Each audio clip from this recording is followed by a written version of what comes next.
So, let's now take a large step back, putting aside everything that we might have been taught about our social constructs, and consider the following question. What are the immutable foundations of human health and prosperity, and how do we construct a system which meets those needs for the entire human population, understanding we live, of course, on a finite planet, while ensuring the sustainability of this habitat for future generations? To answer this question, we need to first consider the issue of human need itself. For eons now, philosophers have contemplated the nature of mankind, trying to find those human universals we all share.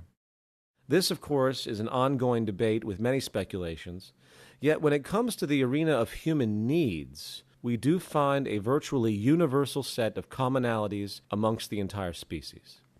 Needless to say, if we do not get proper nutrition, food, air, and water, we will cease to exist over time. If we are exposed to substances which are chemically toxic to our biology, such as ingesting mercury or the like, we will likely get very sick.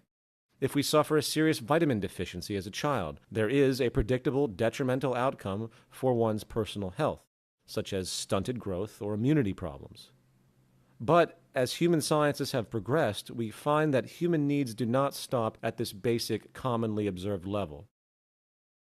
Humans are biopsychosocial organisms, meaning we are affected by our environment symbiotically in many subtle and often complex ways.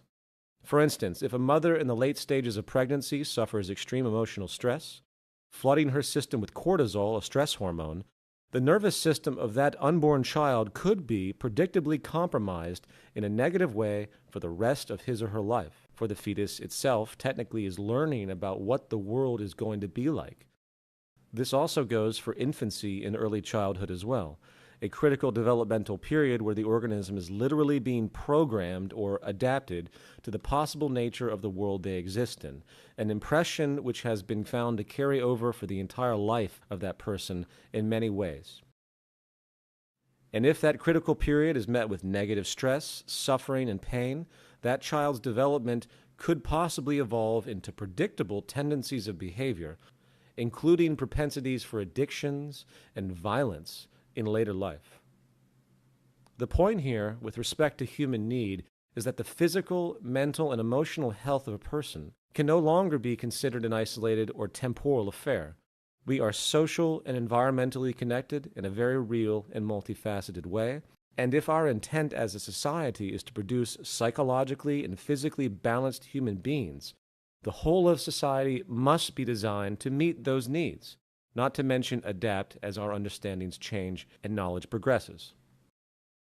So, public health in the broad view is really the ultimate measure of the performance of any social system, along with, of course, the intelligent, sustainable management of the earth, which provides the core resources we need,